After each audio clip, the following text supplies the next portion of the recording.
Well, good afternoon. It's Thanksgiving Day, and I'm very shortly going for a Thanksgiving meal at my daughter's. But before I go, I have another project on the bench behind me here, and you can see the guitar back there. I'm going to take you over there, and I'm going to show you what's going on, and we're going to be videotaping a bit of work on this guy. So stand by. Now I'm going to take you over and show you what our project is for today and maybe even tomorrow. I have on the bench here a 12 string Taylor that's about 4 or 5 years old. Now I've already pulled the strings off it, as you can see. I've already went in and with this little wrench that Taylor provides, loosened off the nut right in here, and you can see there's a hexagon nut in there, and got this this neck into an absolute straight position. And we have a tool down here, like, you know, this guy here, that we use to do that, and we basically put that onto the guitar, and we go down on the side here, and we run all the way along here to make sure that it's absolutely flat, there's no light showing through, and if there is, we make the adjustments up here with this tool, you know, on this hex nut here, until we get this neck into an absolute straight position. So that's already been done. You also notice that this obviously needs some conditioning. This fretboard is dry, so we're going to be doing that as well. I've already went under here with a flashlight mirror, looked at all the bracing. It's all intact, so there's no problem there. But the other problem we have with this guitar is I kept taking this nut, sorry, not the nut, the saddle down lower and lower, because there's a belly up effect going on here. And anyways, it got down, the saddle got down to the point where there's, you know, pretty well destroyed the brake angle, especially on these, you know, the bottom, the high strings here, the 1, 2, and 3 string. So we have an issue, and I think the only way I'm going to fix that is with a neck reset on this Taylor. And just to kind of show you what we're talking about with that belly up effect, if I put my this level back here, you can see there's no you know, it's absolutely flat. Okay, if I move up here, right now I've got a good 1/4 of an inch belly up going on right here. And what that basically is doing with that belly up effect is if I put a straight edge right along this fretboard, right down to this bridge, it's just under the bridge where that straight edge is ending. And it should be above the bridge, at the bridge or above the bridge. So you know, it looks like the only way to truly fix this this guitar, so it's going to be good to go for the next 3 or 4 years, is to do a neck reset.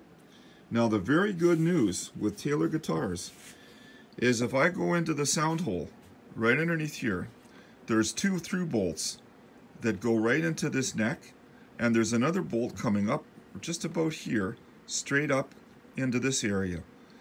So by taking out 3 bolts, I can get this neck off of this this guy real quick, real easy, real simple to put a little shim in there. Move this neck back just ever so little, probably about 1 degree, just a very slight tilt back is all I need. Put that neck back on. Put the new saddle back in and restring it, and we should be good to go. So if you're interested in seeing that kind of work done in this 12 string, basically we're looking at a neck reset, number 1. That's to be done first. Then secondly, we're going to be looking at dressing up these frets, and as you know, that's going to be leveling, crowning, and polishing. And with that, put a new set of strings on this guitar, and set the relief, you know, on the guitar. We should be set to go. And like I say, I've got that new a new bone saddle going to be going on here. So we're going to get rid of this. I think it's a tusk. It's not a cheap guy, but it's been taken down quite a bit. And you know, now if I do reset the neck, this is going to be too short, and we have a break angle problem anyways. So while we're at it, you know, put a bone saddle in this guy, and have everything set to go, and it's probably going to be good for another 4 years of playing. So if you're interested in seeing all that done on this 12-string Taylor, stay tuned. Well, good day again. I have the shims made, and you can kind of see what I've done here. I've got the double set in here, and the one in behind's a little shorter. See what I've done here? So we got a little bit of a taper there. I've got the whole set in the correct spot, and I've done the same thing up on top here. I've got a couple of pieces of paper. Got the one underneath back farther, so you get more of a slope to it, stagger it correctly. And then what I'm going to do, I'm going to put the shims for the Taylor on top of that, and they only go in one way because you got to match the hole up. So we put that in like that, and then we put this shim back in as well, and the numbers always go on the outside. So just so you know, you don't want to put them in the wrong way. Something like that. And we're at the point now we're going to be able to probably reattach this neck here. So what we're going to do is we're going to see how good we are at doing that. I'm just going to get a little padding here to put this guitar in a bit of an angle, just like that. Hopefully you can see this. And then we're going to get that out of the way, put it behind me, and get this over here, or in the correct position. Okie dokie, so put all my screws and all my stuff in here. So basically we should just be able to reseat this back in here, just like that. I'm going to try to get this adjusted so it's sitting correctly, just like that. First bolt I'm going to try to put in is I'm going to try to get this this through bolt here. The one underneath. This is always the hard one to put in, this guy here. It can be a pain because you don't have a heck of a lot of room to work with in this guy. It's a really awkward angle to try to get this in here. So we're going to try to see what we can work out here. It might work a little better sideways. I'll see if I can find that hole in there and get that in there. Like I say, this is a pain. It's a painful experience because you can't see nothing in there at all. But I think I'm successful. I got it started. I'll try to do it finger tight, eh? And I think I've got it. Got it finger tight. This is good. That's the hard one. Now what we're going to do is we're going to go to the 2 through bolts, and we're going to see if we can get them in there correctly. Started.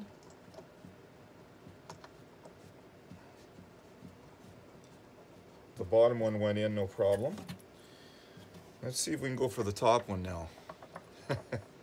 This is always the one I have a problem with, this top one, but maybe not today.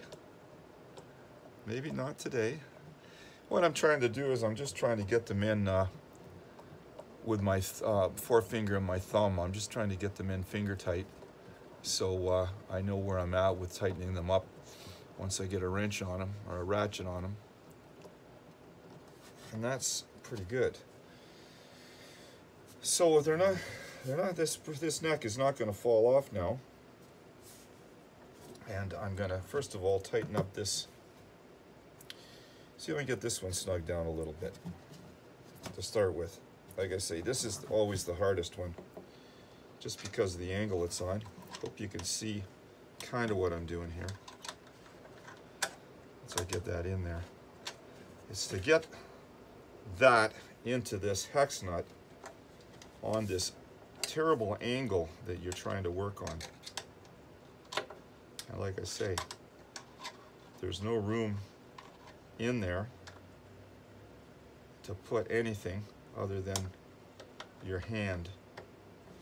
Well, that feels like I got it. So I'm getting it, I'm tightening it up.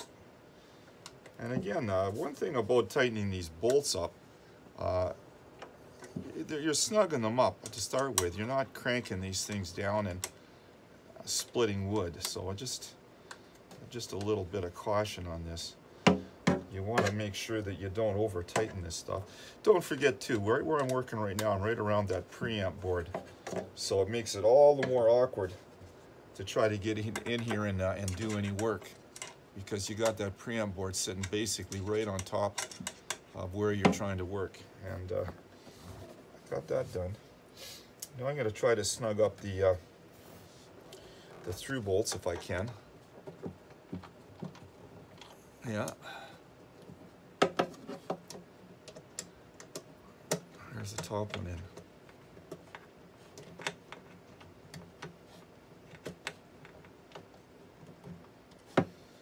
Okay, they're snug. Put the ratchet on now. See what we can do here.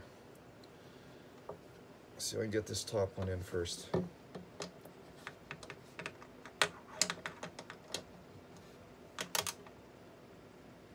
See what I mean? Just snug it.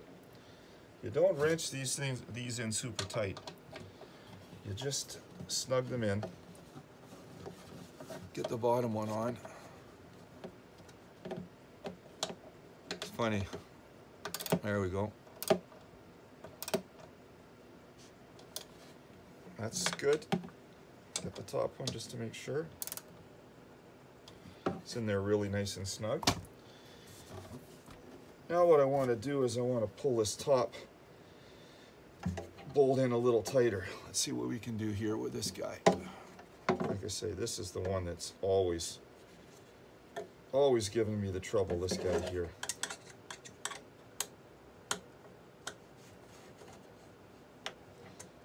Yeah. With that preamp board in there, you only get about 1/4 of a turn on this thing. And of course, every time that you the preamp board is sitting here, the end of the top of the guitar is here, so you get this darn thing in, you turn about that much and you're hitting here. You can't go down any farther than that because the preamp board's in the middle, right in the way in the middle there, so you're kind of stuck doing just a little bit at a time to snug this in. So like I say, it's a very awkward position. And there, that's about it, I think.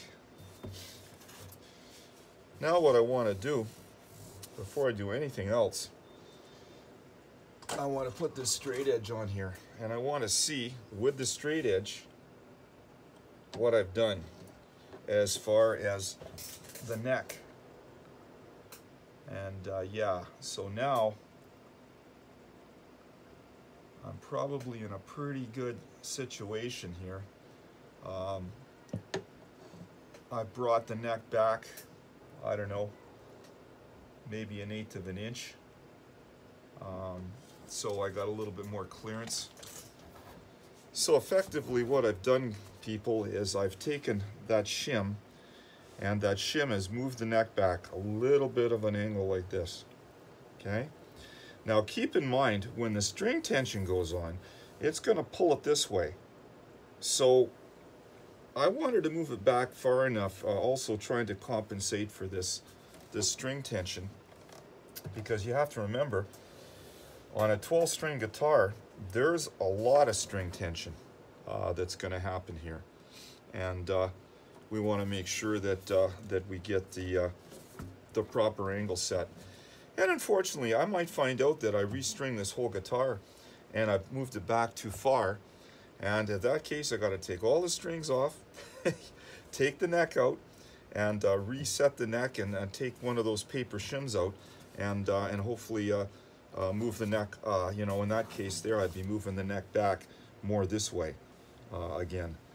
But I think I'm probably pretty good. We're gonna see. Like I say, I'm up here a little bit. Not a problem.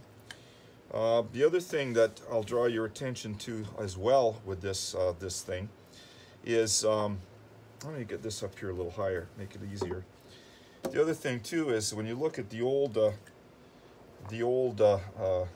saddle that was in there, that's been shimmed down quite a bit. You can see the new one that I bought, the new bone.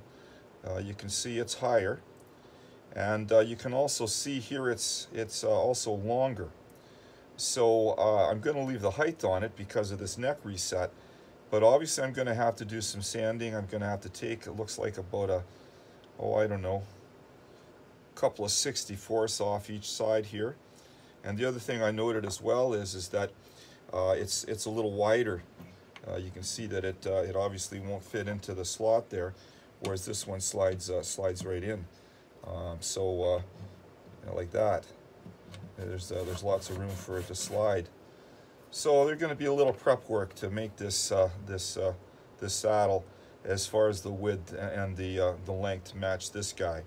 So I'm going to go ahead and do that. And just so you know, I'm not going to take a video of how this is done. But basically all I do is I go on a flat surface and I take sandpaper and I just slowly round the ends off, being careful, and match it up a little bit off each end till it's the same length. And then I just take that and I run it on that same paper, sandpaper, and I just shave off a little bit at a time, and I keep coming back and trial and error till this is just a nice fit. Now, when I say a nice fit, I mean a nice snug fit. I don't mean loose or sloppy, and I don't mean very tight so you have to push it down. This one is probably fit just about right, and you can see how it just slides in there nicely? Hey, you can see what I'm talking about. If I put it in there, it doesn't fall out by itself. It's not sloppy, but it's not super tight and binding either. And that's what I have to do with this new bone nut, is make it match. So I'm going to go ahead and over to the other side of the workshop and do some sanding, and I'll come back and you'll see me insert this into the guitar. So for that, we'll talk to you later. Stay tuned.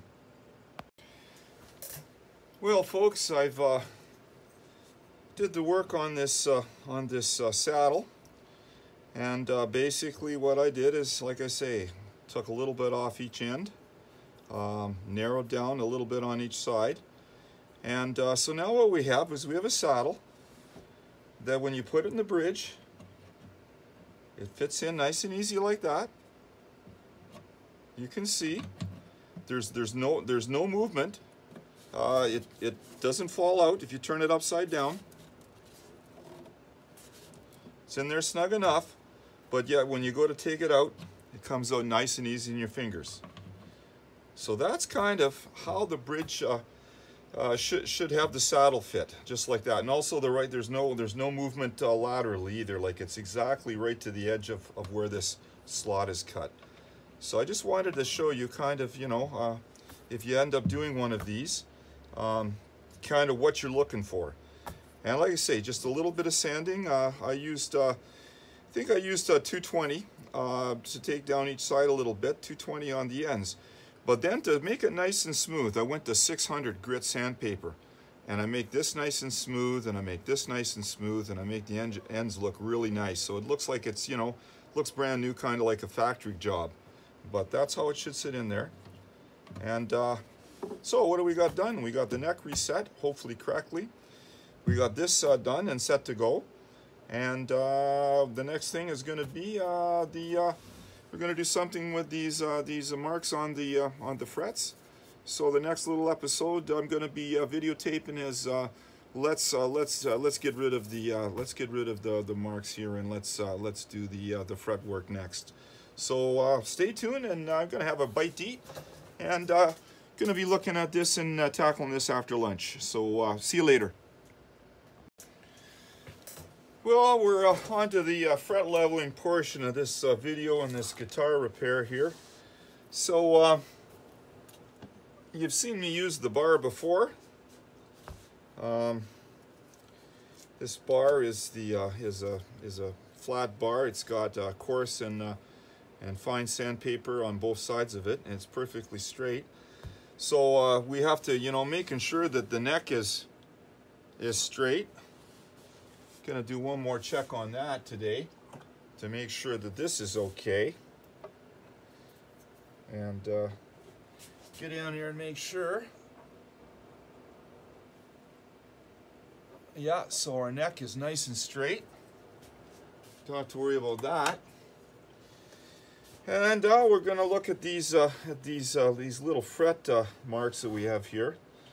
So I'm going to use just this case. They're just small little marks. So I'm using the fine grit here on this this fretboard, and we just go back and forth like this lightly, and we take it down a little bit at a time until we get rid of the little marks. They come out. This is caught in good time. So in this case here, you know, the wear on the frets here are very minimal, not deep. So I know that I don't have a lot of work to do to get them out of these out of the frets here. So just go back and forth like that. They're almost gone now. Do a little bit more, just a little bit more here.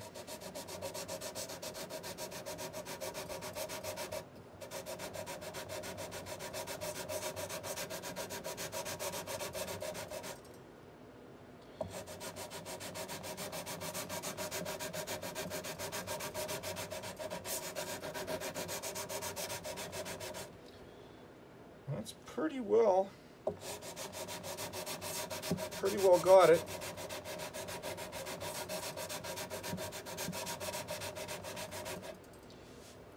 Yep. Just taking a good look here, seeing if there's anything left. Maybe just a little bit on the second fret here, just a little bit more.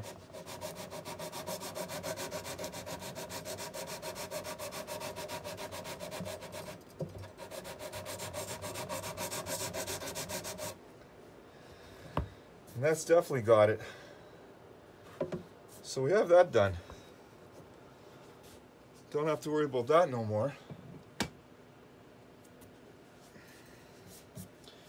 Get my brush, do a little brush job here. Get the, there's a little fine metal grit that's been left from the filing there.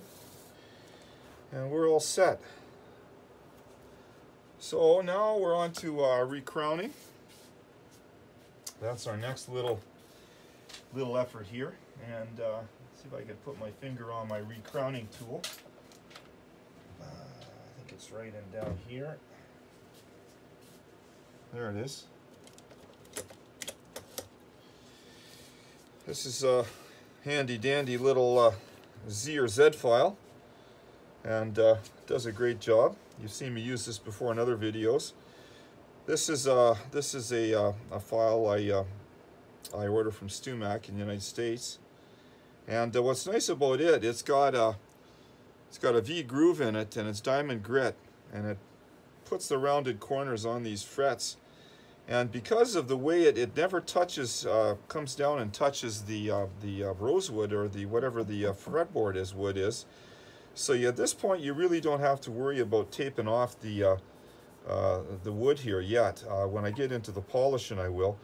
But right now, I can probably go right ahead here, and I can probably crown these with no problem, just like this. That's how it works. Just a little bit like that. And the big secret of this guy is you put a blue marker on top here.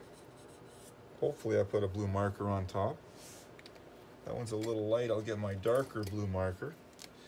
And just run it along like that.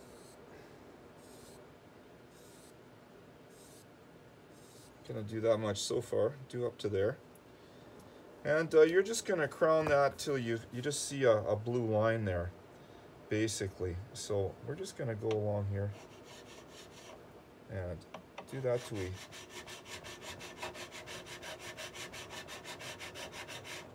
Just like that. It's very simple to do this. It's simple to do it with this tool. If you don't have this tool, this is not a fun job to do. Just so you know. But with this guy, you can see how fast, how quick I can make work of this crowning of these frets.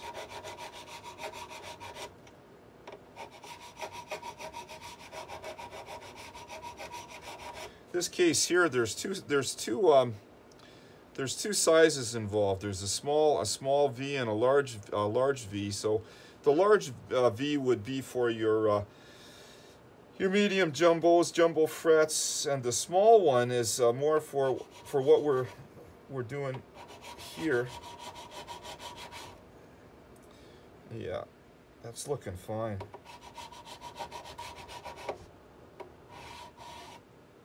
Just make sure.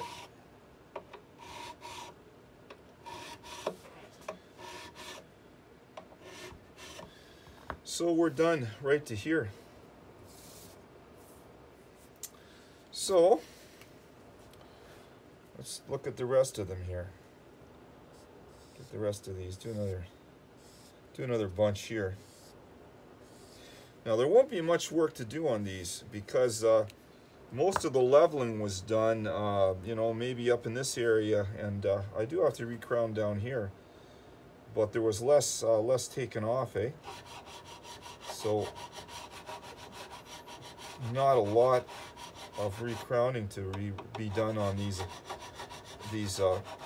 higher frets. Just touch them up a little bit is all I have to do here.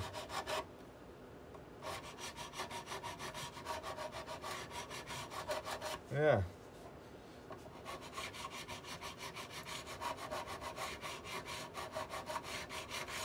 So you can see how quick this happens with this tool.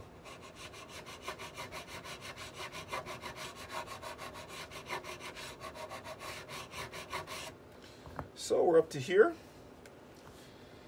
I'm going to put the blue marker here now. Got these to do.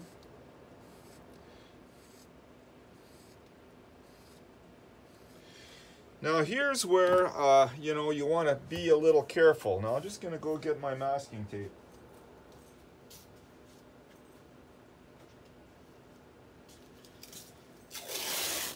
Because what I don't want to do is leave a mark on this wood here. Okay, I'm going to go across here, eh? But that Z file. So the last thing I want is for that end to dig in that wood. So I'm going to put a little protection on each side here. And the nice thing about this tape, this is that painter's tape. So it doesn't you know, it doesn't leave a big residue or anything on the wood. You're not worrying about pulling it off and part of the lacquer coming off. It's the tape is a painter's tape that I'm using. So that's just another little item to be aware of. So we just go and cover it up good, that's all. Just make sure we cover. Protect our wood. Okay. Maybe I just double it up in this area here.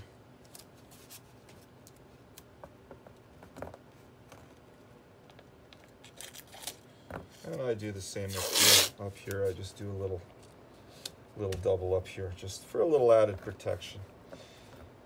I could probably get away without doing this, but one little slip and I'd be cursing at myself for being too lazy to put this tape on. So just something like that's all I need. Now we're going to go along and finish up this crowning here.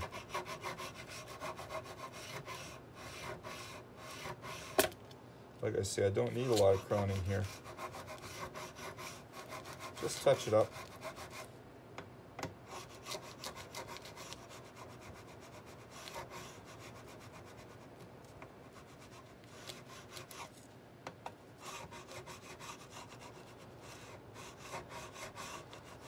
Pretty simple, eh guys?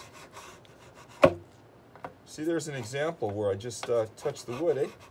And I know that I got my tape down there. A little bit like that. No problem at all.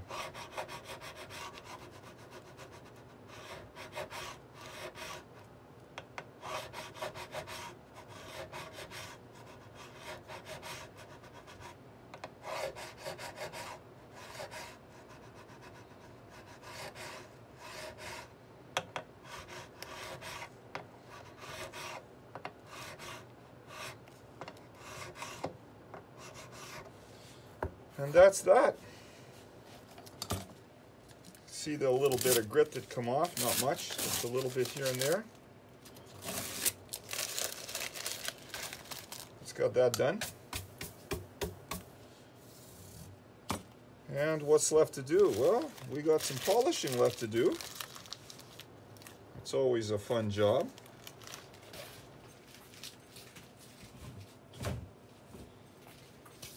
Throw my garbage away. Get out my my paper for that. I have a big box, every possible different grit sandpaper. So I got all the different grit for this polishing, eh? And need a little bit of sandpaper here. You've seen me use the rubber before. Wrap that around there. This case here, I'm probably going to be able to polish that without even putting anything on this board.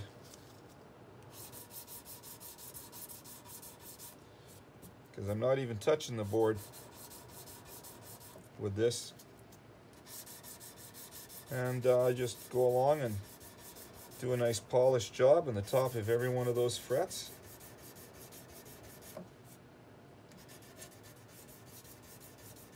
After I finish the polishing, I'm going to bring the cam down. I'm going to show you what these look like when they're polished. And see how quick this goes? Now keep in mind, one thing I have to mention, the wear on these frets were not deep. So that meant I had minimal leveling, minimal work on the crowning, and I got minimal work on the polishing as well. But oh,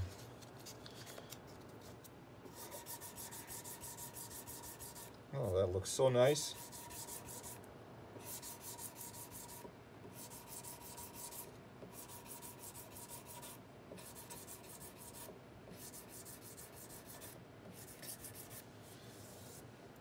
Now what I'm going to do right now, I'm going to bring that cam down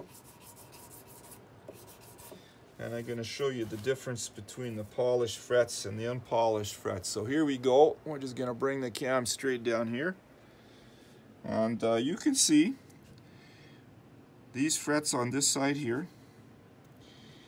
This one, this one, this one, this one, this one, this one, and this one are all polished. And if I get back here and I get the light just right, you can see, hopefully you can see the shine of that.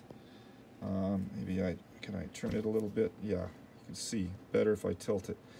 But now if I get down over here, this area, you can see where these frets, they're crowned, but you can see there's no shine to these.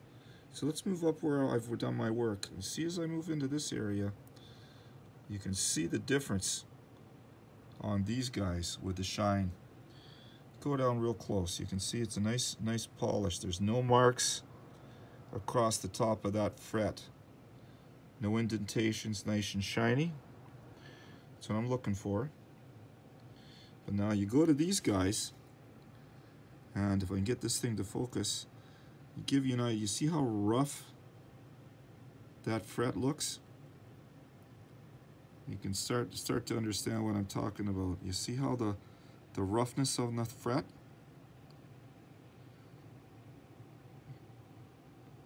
So that gives you a really good idea about the polishing and what it does.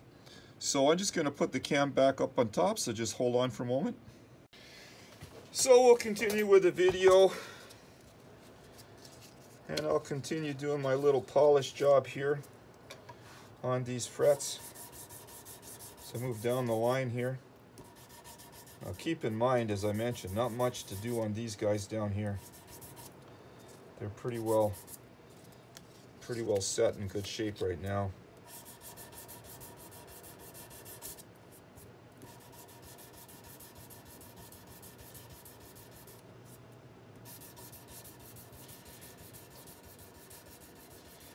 If you can get the people to bring their guitars in before the you end up with really deep gouges in the frets. Save a lot of time and a lot of expense if you catch this early. You know, that's the whole key, is you don't let these frets get to the point where you've got great big deep ruts in them, because ultimately what's going to happen if it gets too deep, you have no choice but to do a complete refret job. And you know, pull all the frets out, and big job. And then put all new frets back in. So this one was caught in lots of time, and makes the job very easy. And of course, with these comes cheap, not expensive. Because, you know, a full fret job I could be looking at, I don't know, 350, 400 bucks if I had to do a complete fret job on something like this. Maybe longer, depending on the time it takes. You know, you get the frets out, and then you have to do some work on the fret wood as well, maybe, because it's got some dings in it, and it's got some indentations and whatnot. So you can end up with that as well. So, you know, like I say, if you can catch it before you get in trouble with big problems, then... But this is almost done. Level these guys off like this.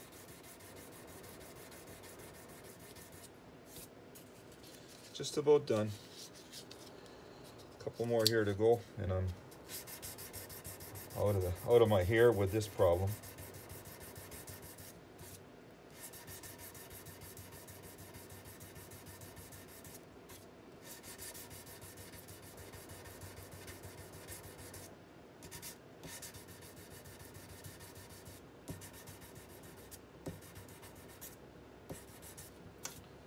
That's pretty well it. Pretty well it.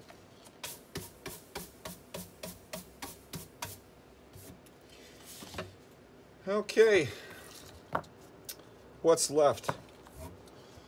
Well, we need to get the linseed oil, because what we're going to do now, we're going to condition this fretboard. I'm looking at it, I don't see any big issues where I need to do any, maybe a little bit of sanding, just to, maybe up here at the cowboy cord area needs a little cleaning up here maybe. So we're just gonna go through it just a little bit here, just to make sure it's nice and clean. Need to get this thin enough so it fits.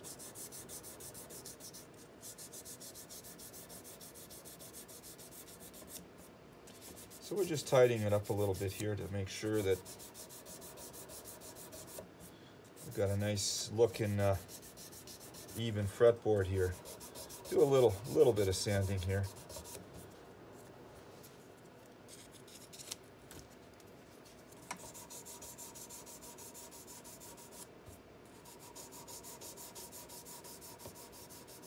Don't need much. Clean them up. All right.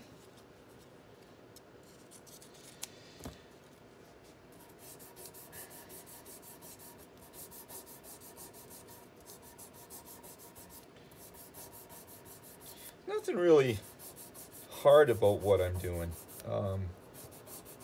You know, I find guitar players don't like doing this kind of work themselves. It's kind of I find it kind of relaxing working on guitars like this kind of work. But I guess for some folks it's not relaxing. So depending on your disposition, I guess it can be, I don't know, stressful, I guess, doing something like this. I don't know. I never find it stressful. But I know some people say the last thing they want to do is start doing this kind of work on a guitar. They're afraid to tackle it, maybe? I don't know.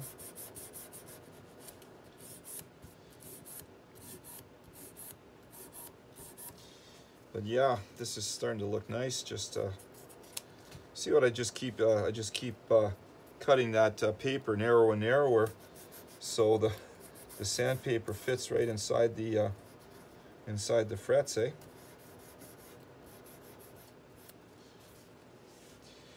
And we're almost at the end of the road here with this thing.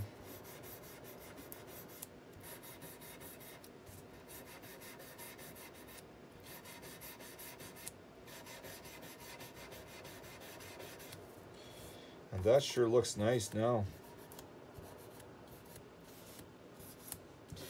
That cleans it up pretty good too. Any grime in there, takes that off.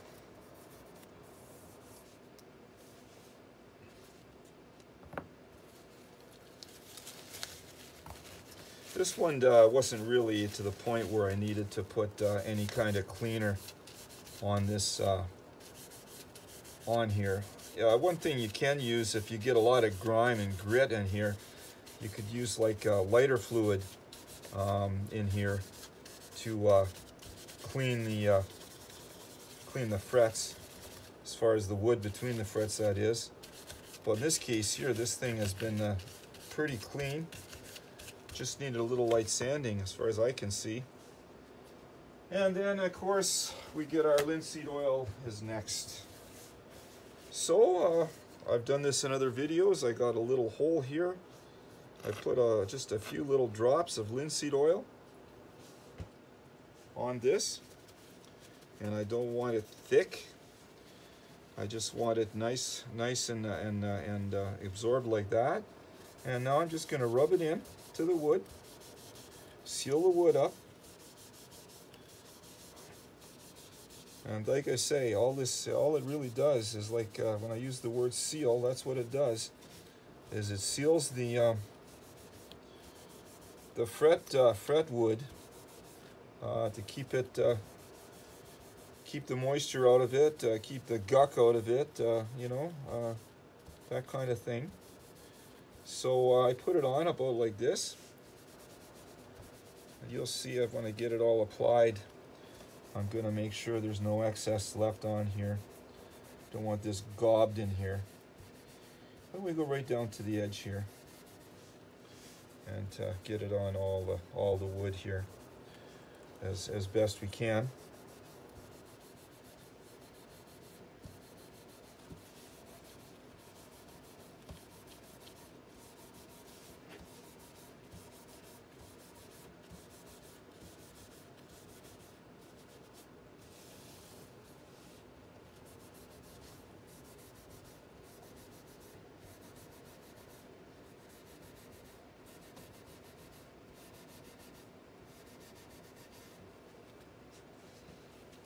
You can see the dirt that has come out of here. So now that I got that on there, I'm just going to make sure that I've got no gobs left here. So I'm just lightly just rubbing it, just to make sure I don't leave no excess on that fretboard. And we get something, looks something like this.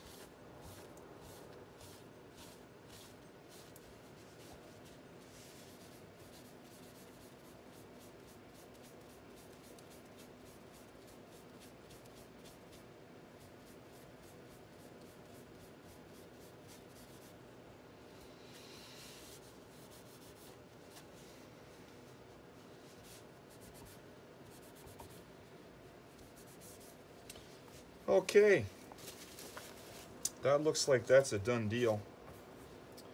So gonna take the webcam down here and gonna let you take a quick look at this. So gives you an idea kind of what that fretboard is gonna look like, you know, with the linseed oil on it, and of course we have the frets all leveled and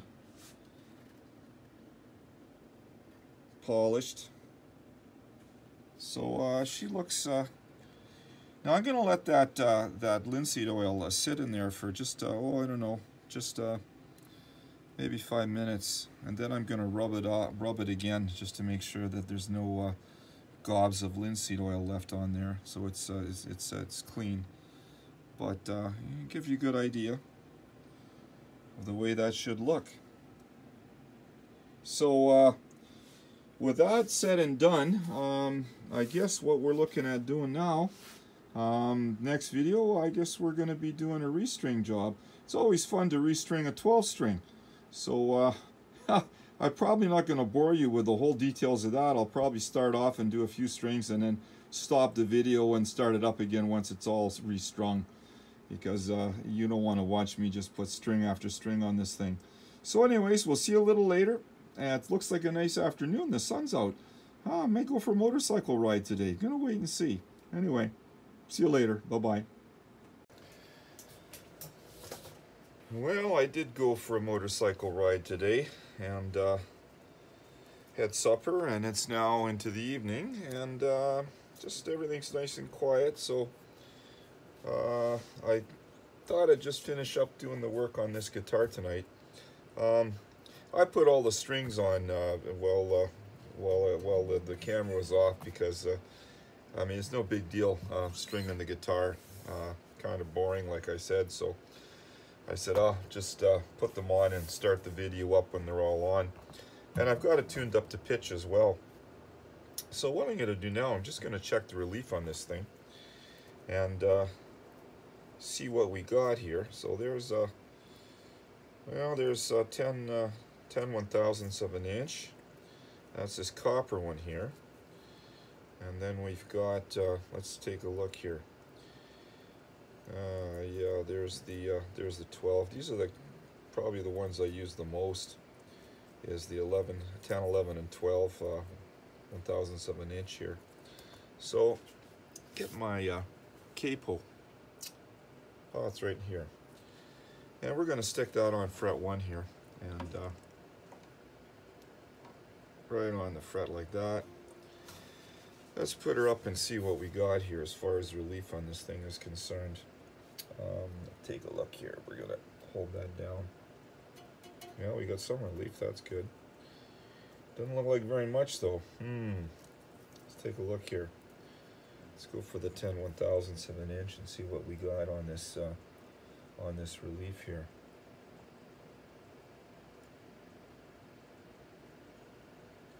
Well, I basically got no relief at all right at this point, just a little wee bit. So I'm gonna put some relief, a little bit more on there, and back this off a bit. Put a quarter of a turn, a good quarter of a turn. Take a little eyeball down it. It's got a little bit of relief now. Maybe a little bit too much. Just take a look here again now. I'm just looking down the neck with an eye there to see what we got now on this neck relief here. So capo on fret number 1. Flip her up. Let's see what we got going on as far as relief on this thing right now. We definitely got relief. How much?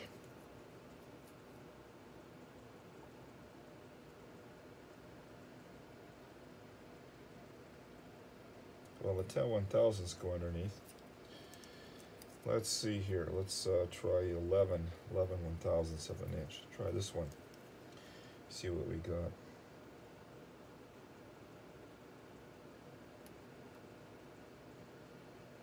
Yeah.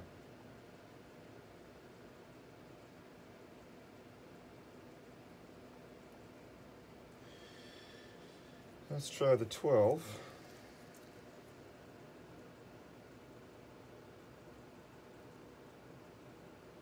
Just makes it.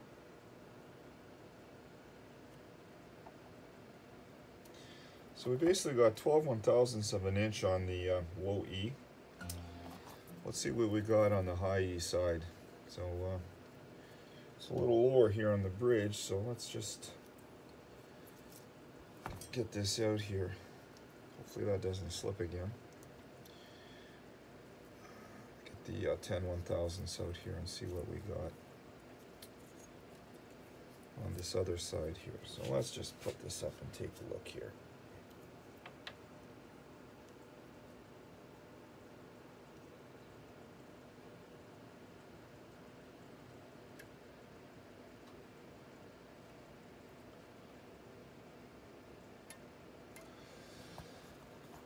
Might help if I got my glasses on. Let me go look for them. Be right back.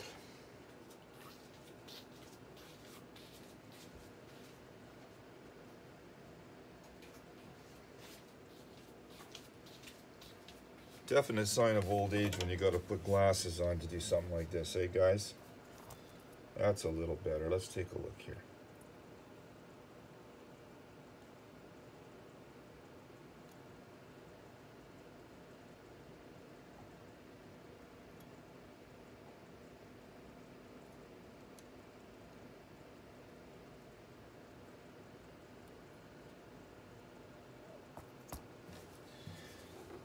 Flip it around here. It's giving me trouble. It's just that it's such a wide neck. Can't get around it. Yeah, there's relief there. Let's just see how much. Okay, the 10 goes underneath. Let's go to the 11 here. Let's take a look and see what we got with that. So there's the 10.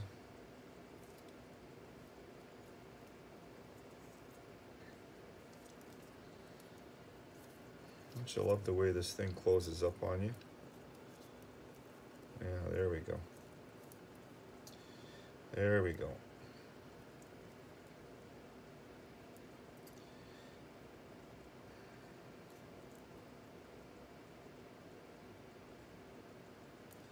Let's try the 11 and see what happens here.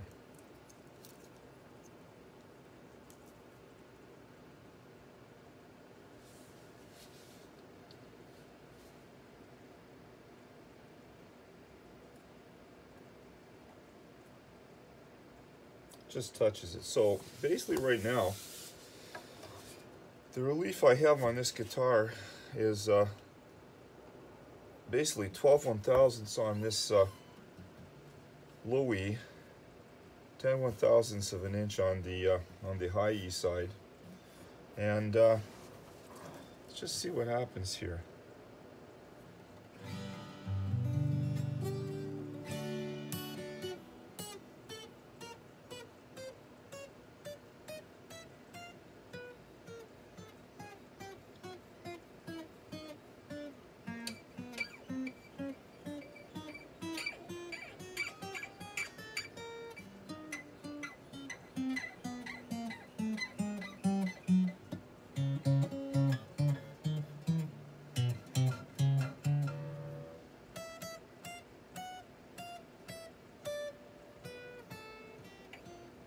So I got no fret buzz going on here at all.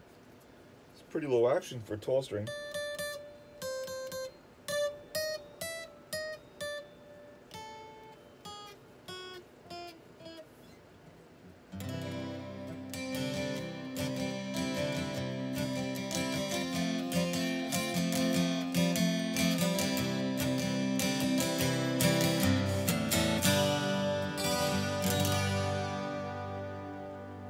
Sounds okay, so I'm happy with that. Just the way that's set. Yeah, I'm happy with that. So I think that's the way we're going to leave it. Like I say, I got no buzz at all. And it's pretty low relief on this guy.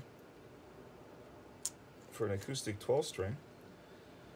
So I think we're at the point now we're going to be able to close this back up here. Grab my my screwdriver and put this cap back on. And probably what we're going to do tomorrow, I'm probably going to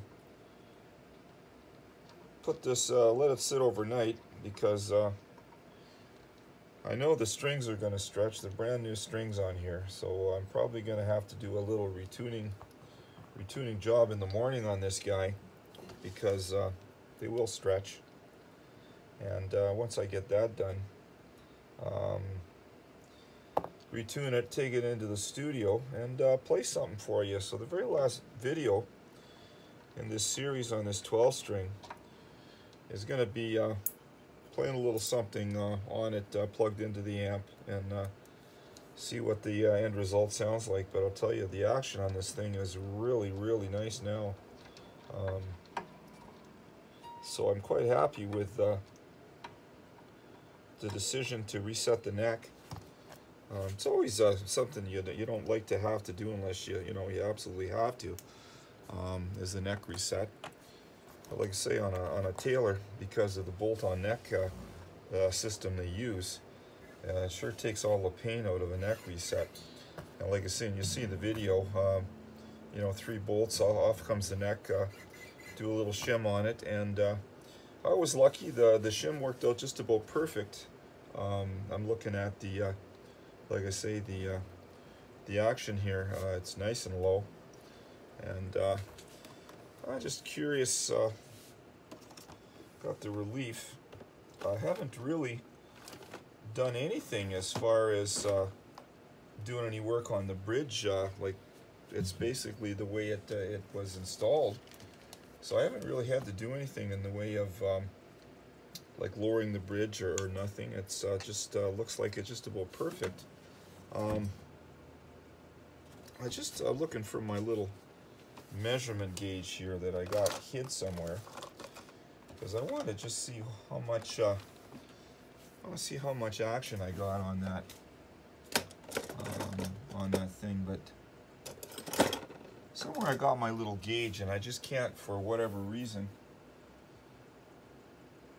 at this moment in time, it just eludes me. So I'm going to stop the video, see where I can find my little measurement for the height off of. I'd like to get the measurement off the 12th fret here for you guys, so you know what it's left with. So just put it on pause till I find that little guy, that little measurement thing I've got. Well, I'm back and I found it. So this is the little guy I was looking for right here, just to kind of get an eyeball on the string height on the 12th fret here. So we're looking at, let's take a look, about 5/64 there, and on this high E, 4. So 5 on this, 4 on that. So that gives you an idea of the distance that I've got, as far as the strings off the fret on the 12th string, which is right bang on. So that worked out really good. Didn't have to touch the saddle at all. That's exactly the way she ended up. So I guess that's it for this job, folks. She's all done, and it's a done deal. Another project down and finished. And like I say, I might do one more video, just a very short one, just to hear it playing tomorrow. And like I say, let the strings settle down and stretch, and put her up to pitch and give her a shot in the studio. So with that, I'm going to head to bed and have a good night's sleep. Hope you guys do too. Over and out. Good night.